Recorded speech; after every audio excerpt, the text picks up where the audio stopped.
지난번 부재가 있었죠. 기도해 주신 여러분들 진심으로 감사합니다.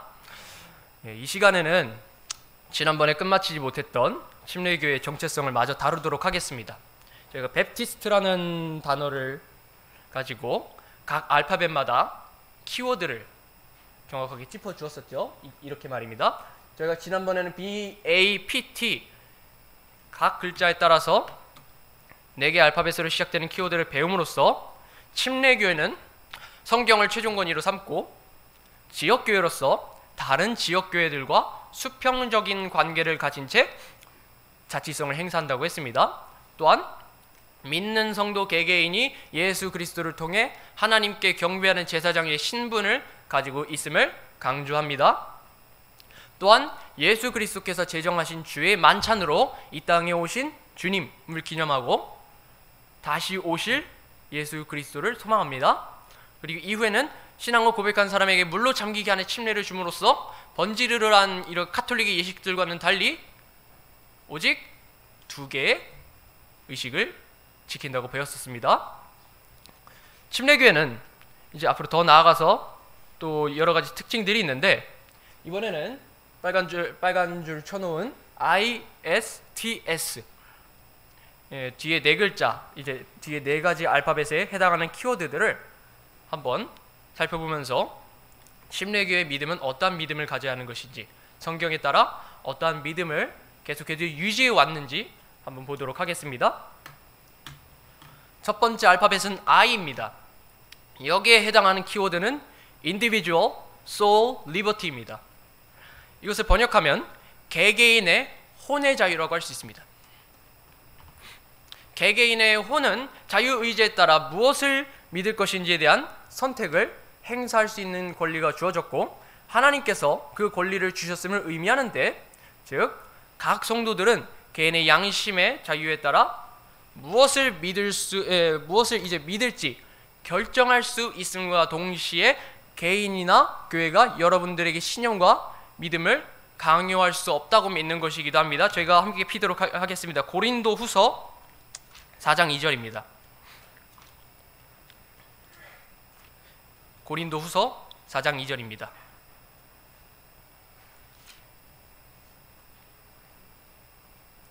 제가 읽도록 하겠습니다. 오히려 정직하지 못한 숨겨진 일들을 버리고 간교하게 걷지 아니하며 하나님의 말씀을 속임수로 다루지 아니하고 도리어 진리를 드러내므로 하나님의 눈앞에서 각 사람이 양심에 우리 자신을 추천하노라라고 말씀하고 있습니다. 즉 양심에 따라 올바르게 진리를 그리고 복음의 말씀을 전달했다는 그런 바울의 의도가 담겨져 있는 것을 볼 수 있습니다. 그리고 또 어떤 양심의 자유 혹은 개개인의 선택의 책임에 관련된 관주들을 확인해 보면 좋을 수 있는데요. 로마서를 가르칠 때는 로마서에서는 14장에서 찾아볼 수 있습니다. 로마서 14장 5절.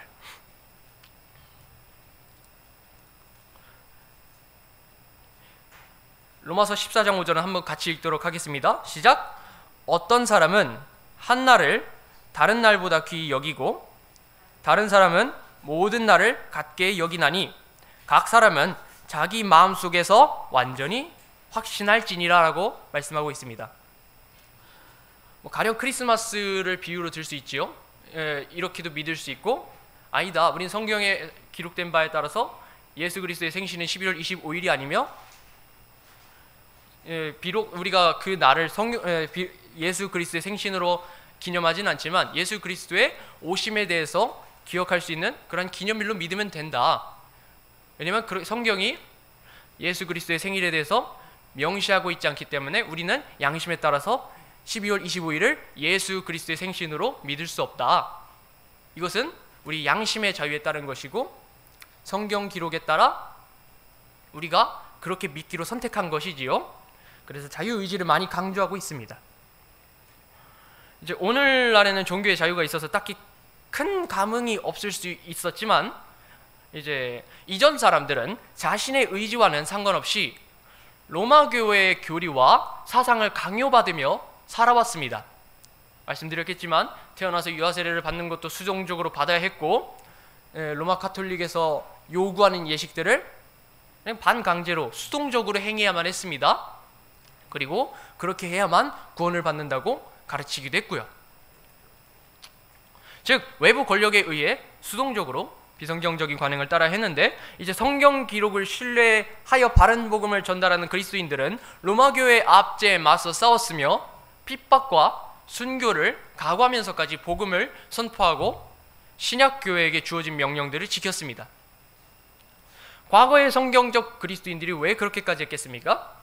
그들은 각자 개개인의 양심의 자유에 따라 개인의 혼을 구원하시는 예수 그리스도의 복음을 믿어야 한다고 강하게 확신했기 때문입니다. 성경에 따른 확신이고 그것을 양심적으로 이것이 옳다 선언하고 그것을 받아들인 것이지요. 즉 개인이 하나님께서 주신 자유의지에 따라서 복음에 올바른 반응을 보여야 할 책임이 있다고 강조합니다. 그래서 복음 전도를 할 때 개개인의 신앙 고백, 개개인이 나와서 예수 그리스도를 믿고 입으로 그 믿음의 고백을 시인해야 된다라고 강조하는 것입니다. 로마서 10장 한번 보도록 하겠습니다. 로마서 10장 9절부터 10절이죠. 여기서는 개인의 양심의 자유에 따라 올바른 믿음을, 올바른 신앙 고백을 표출할 책임이 있음을 보여주고 있습니다. 자진신 줄로 믿고 로마서 10장 9절 10절 함께 읽도록 하겠습니다. 시작. 네가 만일 내 입으로 주 예수님을 시인하고 하나님께서 그분을 죽은 자들로부터 일으키신 것을 네 마음속으로 믿으면 구원을 받으리니 사람이 마음으로 믿어 의에 이르고 입으로 시인하여 구원에 이르느니라. 그래서 저희는 이 자유의지를 강조할 땐 강조하기 때문에 칼빈주의에서 가르치는 어떤 거부할 수 없는 은혜, 불가항력적인 은혜를 거부하고 있고요. 그리고 중생이 먼저가 아니라 이제 어떤 면에서 이제 회심이 먼저고 개개인이 먼저 신앙 고백으로 주님께 나와야 한다. 복음에 대한 어떤 믿음의 응답을 보여야 함을 강조해주고 있는 것입니다. 최근 스파이더맨 영화에서도 늘 단골과 같이 나오는 명대사가 있습니다. 큰 힘에는 큰 책임이 따른다 라는 말이 있지요. 그리고 우리에게 주어진, 하나님께서 우리에게 주신 자유의지에 따라, 하나님께서 우리에게 허락하신 선택권에 따라 올바르게 그것을 행사할 수 있어야 되고, 그리고 자신이 선택한 믿음에 따라 그 책임을 감당해야 한다는 것을 보여줍니다. 이는 마치 내가 올바른 믿음을 선택하지 않았다면, 사이비의 믿음을 선택했다면 거기에 상응하는 또 책임을 져야 하는 것이나 마찬가지입니다. 침례교회는 개인의 양심의 자유를 보장하라고 계속 주장해왔고, 그리고 올바른 신앙을 선택하고자 계속해서 분투해왔던 것입니다. 그래서 미국의 침례교인들은 수정헌법을 통해서 어떤 믿음의 자유를 위해 싸워왔고, 그리고 국가교회의 개념을 이 나라에서 도입하지 못하도록 철저하게 막는 그러한 공로를 끼친 적이 있습니다.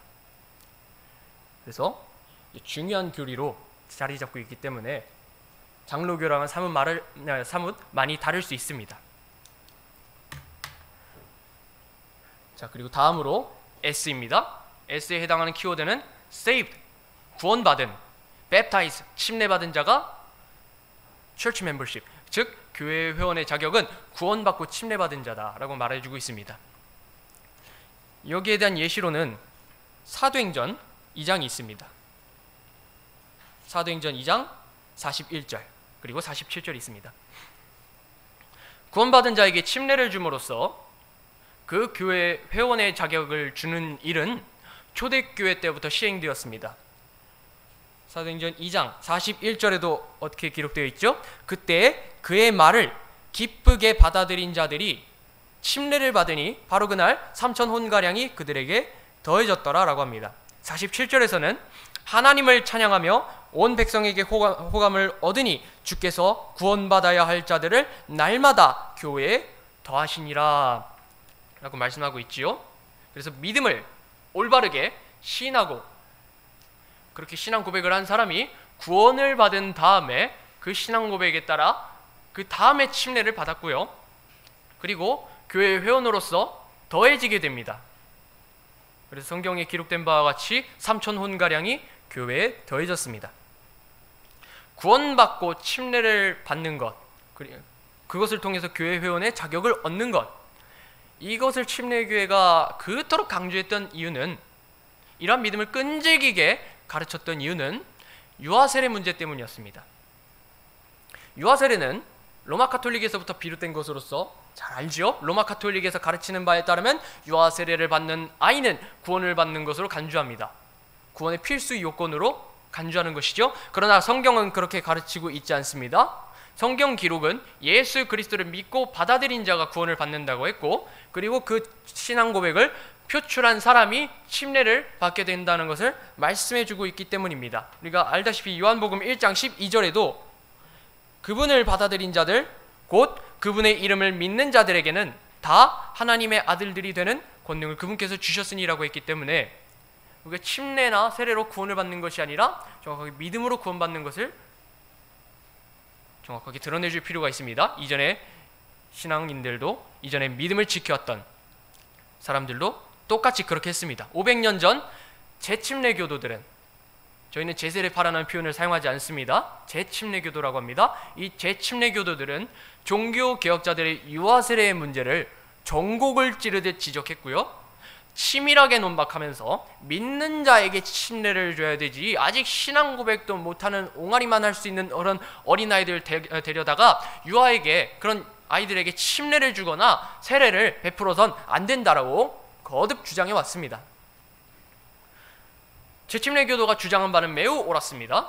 이건 틀린 것이 아니에요. 신앙 고백 이후에 침례를 주는 것은 성경에도 명백하게 증언하고 있고, 네가 침례를 받으려면은 정확하게 예수 그리스도를 믿어야 한다, 이렇게 빌립도 에티오피아 내시에게 정확하게 성경적인 조언을 해준 바가 있지요. 하지만 안타깝게도 종교개혁에 있었던 종교개혁 시대인 16세기에 재침례 교도들은 한 가지의 문제점을 간과해 왔습니다. 이것을 번외로 얘기할 수 있는데, 그것은 이제 문제점을 간과한 게 있어요. 다 잘했는데 문제점이 하나 있었어요. 그것은 어린아이들, 곧 죽은 어린아이들의 구원 여부에 대해서 상대방에게 정확한 대답을 하지 못했다는 것입니다. 이제 한 가지 예시를 들도록 하겠습니다. 최근에 이제 배다리 침례교회 형제님 중에 박영상 형제님 부부가 아이를 가지게 되었다고 해요. 정확히 말씀드리면 아이가 태어났다고 합니다. 이제 한 아이의 아빠가 된 것이죠. 그럼 우리가 그 아기가 앞으로 있을 일들에 대해서 대략적으로 예측할 수 있는 게 있는데, 지금 아이는 산부인과에 있을 것이잖아요. 그렇죠? 산부인과에 있잖아요.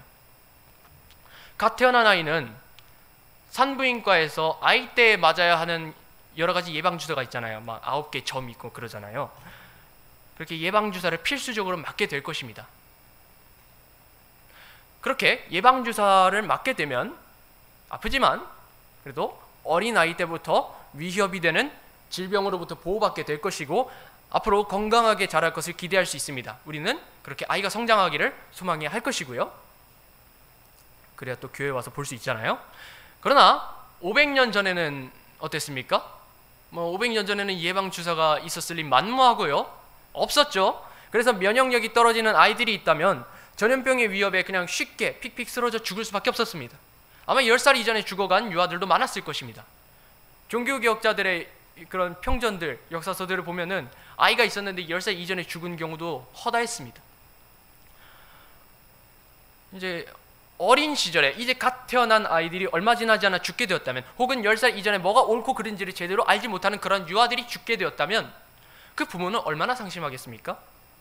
그렇다면 그 부모들이 무엇을 두고 근심하게 될까요? 당연히 어릴 때, 유아기 때 죽은 자신의 아이가 천국에 갔을지 아니면 지옥에 갔을지를 두고 이게 어떻게 되는 거지 매우 근심하지 않았겠습니까? 근데 안타깝게도 재침례 교도들은 유아기 때 죽은 누군가의 아이가 천국에 갔을지 아니면 지옥에 갔을지를 두고 어떤 위로라든지 성경적인 해답을 제시하지 못했습니다. 도리어 로마 카톨릭의 경우에는 유아 세례를 받으면 구원을 받는다고 얘기할 수 있었고, 장로교에서는 만약 그 아이가 하나님의 뜻에 따라, 예정하심에 따라서 구원을 받기로 결정된 선택받은 아이라면 비록 어린 시절에 죽었을지라도 하나님의 예정하심에 따라서 천국에 갔을 것이라고 하여 부모에게 위로를 해줄 수 있었습니다. 이렇다 보니 당연히 여론들은 로마 카톨릭과 종교 개혁자들에게 향할 수밖에 없었고, 재침례 교도들을 좋게 볼 리가 없었습니다. 적어도 어렸을 때 아이를 잃은 부모 입장에선 말입니다. 적어도 장로교회 입장에서는 하나님의 주권을 더더욱더 신뢰하도록 부모에게 독려해 줄 수도 있었고요. 성경 기록을 신뢰하는 침례교인들은 이전에 재침례 교도들이 간과했던 실수를 동일하게 범해선 안 될 것입니다. 믿는 자의 침례는 정확하게 강조되어야 합니다. 그러나 우리는 이 믿음을 증거함과 동시에 유아가 죽게 된다면, 아기 때 아이가 죽게 된다면 어떻게 되는지에 대해서 성경을 통해서 정확하게 전달해 줄 필요가 있습니다. 이에 대한 대표적인 예시로 사무엘기하 12장이 있습니다. 사무엘기하 12장 23절이 있습니다. 다윗의 간음 사건 이후로 밧세바에서 낳은 아이가 얼마 안가 병으로 죽었죠. 그리고 금식하기를 멈춘 다윗은 곧잘 먹으면서 신하들의 의아한 질문에 이렇게 답변해 줍니다. 사무엘기하 12장 23절 22절부터 먼저 읽겠습니다. 그가 이르되 아이가 아직 살아있을 때 내가 금식하고 온 것은 내가 말하기를 하나님께서 내게 은혜를 베푸사 아이를 살려주실지 누가 알 수 있으리요 하였기 때문이니라. 그러나 지금은 그가 죽었으니 어찌하여 내가 금식하겠느냐? 내가 그를 다시 데려올 수 있느냐? 나는 그에게 가겠지만 그는 나에게 돌아오지 아니하리라 하니라. 고로 이 성경 구절을 통해서 우리는 아이가 이제 선악을 구별할 수 없는, 선악을 이제 신발짝이 오른짝인지 왼짝인지 구분할 수 없는 아이가 어린 시절에 죽는다면 하나님께서는 그가 죄를 구분하지 못하기 때문에, 선악을 구분하지 못하기 때문에 그 죄에 대한 책임을 물지 않으시고 천국으로 보내신다는 것을 신뢰할 수 있습니다. 이런 사건이 일어나면 안 되겠지만 만약 누군가가 어린 아이를 떠나보내는 상황이 생겼다면은 우리는 이 구절을 통해서 그 부모를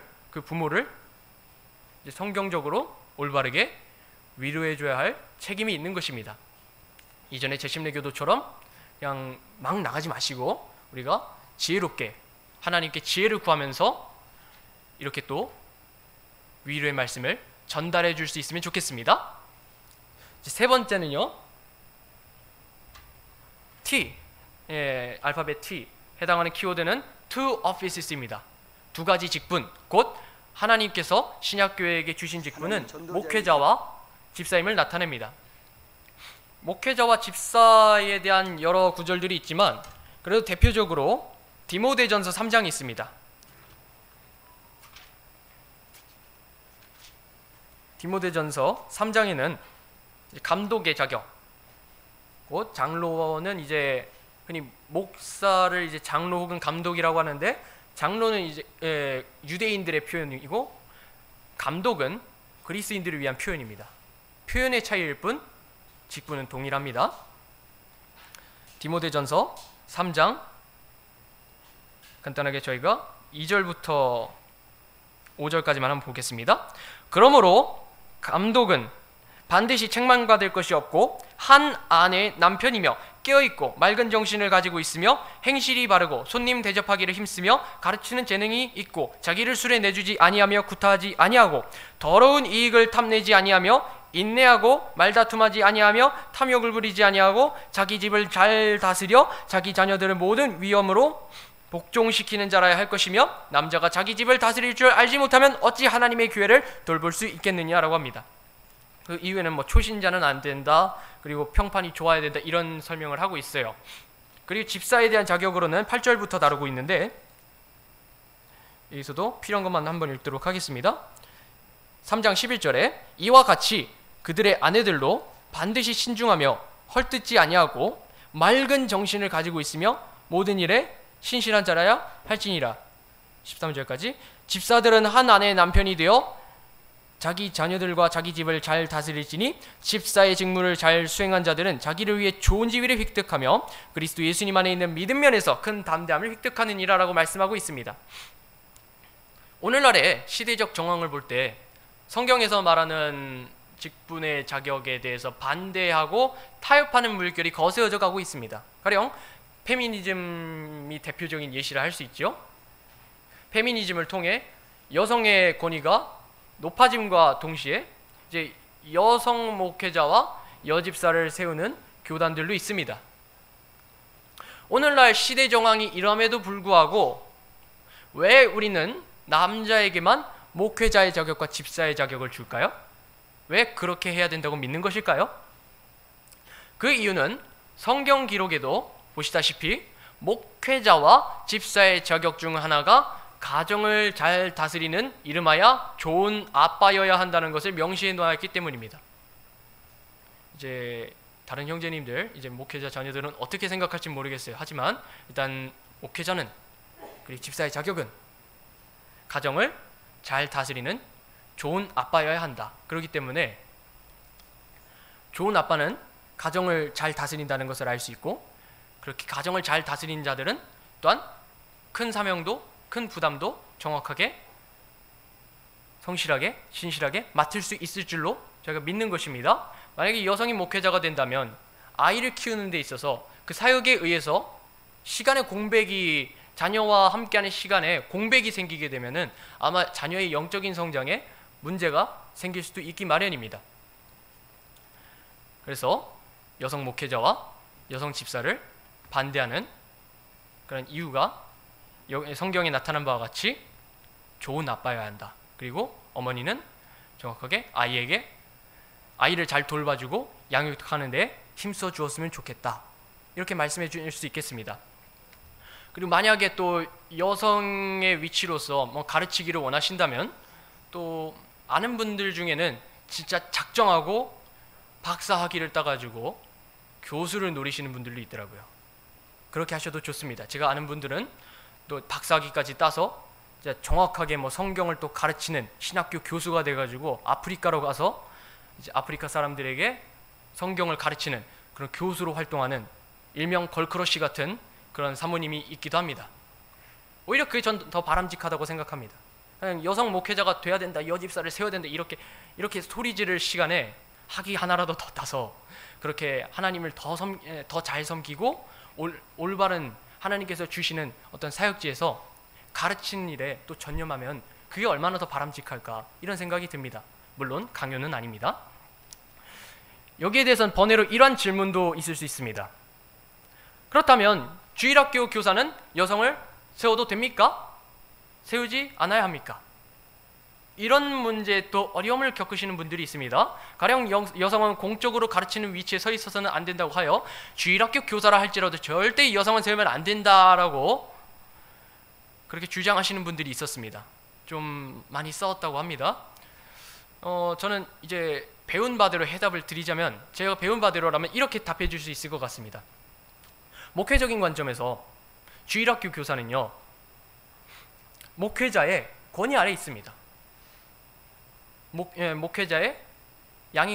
목회자가 맞는 양떼의 양 한 마리인 것입니다. 주일학교 교사는 목회자와 집사처럼 개별적으로 어떠한 역할을 맡기 위해 구분된 그런 직분이 아니라 목회자의 권위 아래에서 세워지기 때문에 어떤 남자를 세워야 된다느니 아니면 여자도 세워도 된다느니 하면서 이제 막 이러쿵 저러쿵 논쟁하고 싸울 필요가 없다는 것입니다. 이런 논쟁에 상관없이 성경을 바르게 가르칠 수 있고 아이들을 사랑으로 섬겨줄 수 있는 사람이라면 목회자가 올바르게 신중하게 검토하고 성경 교사를 남녀 막론하고, 이제 주일학교 교사 말입니다. 주일학교 교사는 남녀 막론하고 세울 수 있다라고 말할 수 있겠습니다. 그렇기 때문에 김혜민 자매님과 그리고 이혜진 자매님께서 계속해서 섬겨주고 있잖아요. 감사한 일이죠. 있는 것으로도 우리는 감사할 줄 알아야 됩니다. 그리고 마지막으로 제가 볼 키워드는 S입니다. S에 해당하는 키워드는 separation, 분리입니다. 혹은 거룩히 구별되는 것, 곧 성별이라고도 할 수 있겠습니다. 성경 기록은 하나님께서 거룩하시기 때문에 우리 또한 거룩해야 한다고 명령하고 있습니다. 그리고 침례교인들은 성경을 최종 권위로 둔 이상 성경에서 제시하는 구별된 삶을 살아야 하지요. 성경적 성별에 대해서는 몇 가지 유형이 있습니다. 이제 첫 번째 유형은 바로 개인의 성별입니다. 개인의 거룩히 구별된 삶입니다. 데살로니가전서 5장 22절에는 이렇게 기록되어 있습니다. 한번 같이 보시면 좋겠습니다. 데살로니가전서. 다치고 그러다 보니까 왼손이 또 익숙해지고 하는데 그래도 역시 익숙하지는 않은 것 같습니다.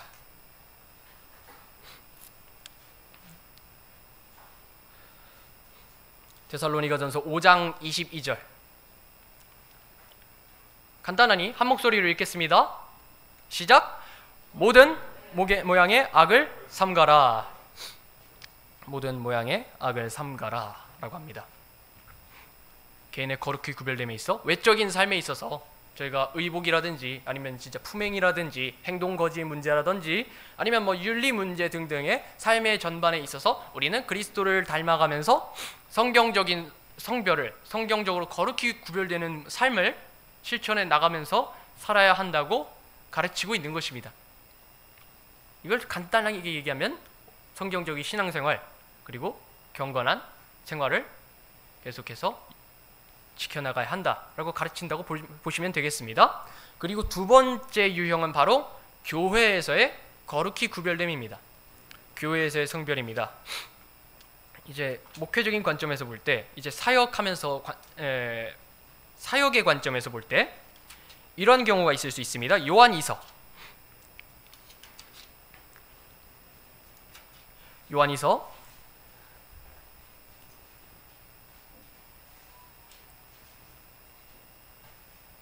9절 10절입니다. 교회에서의 성경적 성별로는 이단을 정확하게 추려내는 그리고 정확하게 걸러내서 쫓아내는 작업이 있습니다. 제가 읽겠습니다. 이제 누구든지 범법하여 그리스도의 교리 안에 거하지 아니하는 자에게는 하나님이 없고 그리스도의 교리 안에 거하는 자에게는 아버지와 아들이 둘 다 있느니라. 어떤 사람이 너희에게 오면서 이 교리를 가져오지 아니하거든 그를 너희 집에 받아들이지 말고 그에게 축복 인사도 하지 말라라고 합니다. 이제 이단들이 이제 아직도 활개치고 있고, 자 이쯤 되면 죽었지 않았나 싶은 분들도 아직까지도 도살인 채 이제 온라인으로 침투해서 줌으로 그런 성경 공부 강좌를 열어서 사람들을 가르치고 미혹해서 이단으로 빠지게 하는 그런 현상이 있다고 또 들은 바가 있습니다. 그리고 지금은 그러려는지 모르겠는데 한때는 또 박옥수 구원파 쪽에서 와서 우리 성경 컨퍼런스가 있는데 한번 오시겠습니까? 직접 교회까지 와가지고 전단지를 전달하시는 분들도 있었습니다. 만약에 우리가 그런 분들을 본다면 성경적으로 축복 인사도 없이 저리 가십시오라고 정확하게 가차없이 냉정하게 그냥 마음 아파하지 마시고요. 그냥 정확하게 내쳐주시면 좋을 것 같습니다. 만약에 제가 누군가를 보고 만약 화를 내면서 강하게 역정을 내면서 저리 꺼지세요 하면서 아예 난리를 친다면 아 얘가 작정하고 칼뿌림을 내는구나. 작정하고 아예 저 사람을 쫓아내려고 아예 지금 온갖 수단을 다 부리고 있구나. 뭐 그냥 그렇게 이해해 주시면 좋을 것 같습니다. 그런 식으로다가 교회가 이리를 구분하고 우리에게 잘못된 거짓된 교리를 가르치지 않도록 그들을 철저하게 쫓아내는 것, 이것이 교회 차원에서의 성경적 성별이라고 할 수 있겠습니다. 그리고 세 번째 유형, 마지막입니다. 세 번째 유형은 바로 교회와 국가의 분리입니다. 여기에 대해서는 로마서 13장이 대표적으로 증거 구절이 될 수 있겠습니다. 로마서 13장 1절 2절입니다.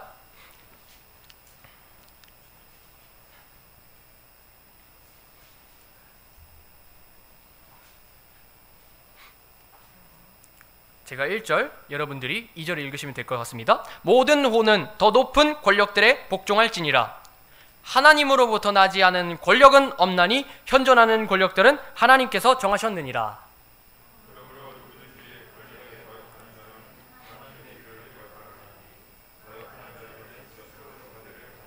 예, 그렇기 때문에 이제 어떻게 믿습니까? 우리는 국가, 교회 분리. 교회와 국가는 서로 분리되어야 하며, 뭐 교회가 국가에게 통제와 권위를 행사한다든지, 아님 반대로 정부가 교회에게 어떤 정치적인 압박을 행사한다든지 해가지고 서로 간섭하거나 통제선 안 된다고 믿는 것입니다. 로마 카톨릭은 이전에 교황의 교권이 강했기 때문에 얼마든지 왕을 파면시킬 수 있는 그런 종교 권력을 가질 수 있었습니다. 근데 반대로 종교개혁 시절에는 이제 주 정부의 의회에 따라 교회가 눌리는 그런 아픔들도 있기 마련입니다. 그런 일들이 있었습니다.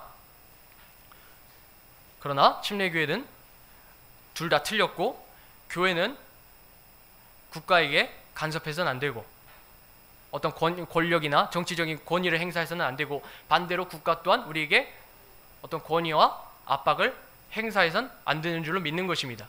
백신 패스 도입이라든지 가령 백신을 맞은 사람만이 교회에 들어갈 수 있다든지, 그러한 일들에 대해서 우리는 정확하게 반대할 이유가 있고,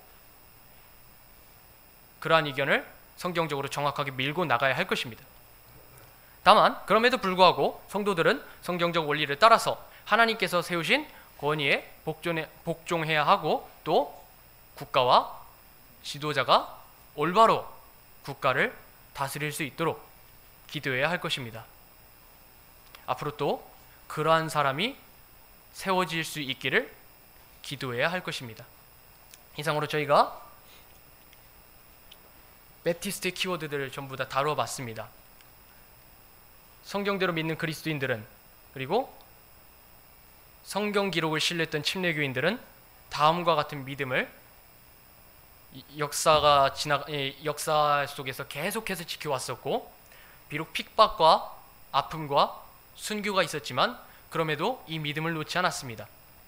그래서 이 믿음이 또한 우리에게 전달된 것이지요. 우리 또한 동일하게 이전의 순교자들이, 이전의 믿음의 선조들이 그랬던 것처럼 성경적으로 우리가 실행해야 되는 믿음들을 동일하게 이 교회에서 실행해 나갈 수 있는 그러한 베다니 침례교회 성도 여러분들이 되시기를 간절히 소망합니다. 내가 각자 예배를 위해 준비하면서 마음을 다해 기도하셨으면 좋겠습니다. 이번 새해에는 저희가 이 침례교회 원리에 따라 그 믿음과 그 신앙 고백과 구별된 특징에 따라 또 살아가는 그런 복음적인 성경적인 그리스도인이 되게 하십시오라고 하면서 함께 기도해 주셨으면 좋겠습니다.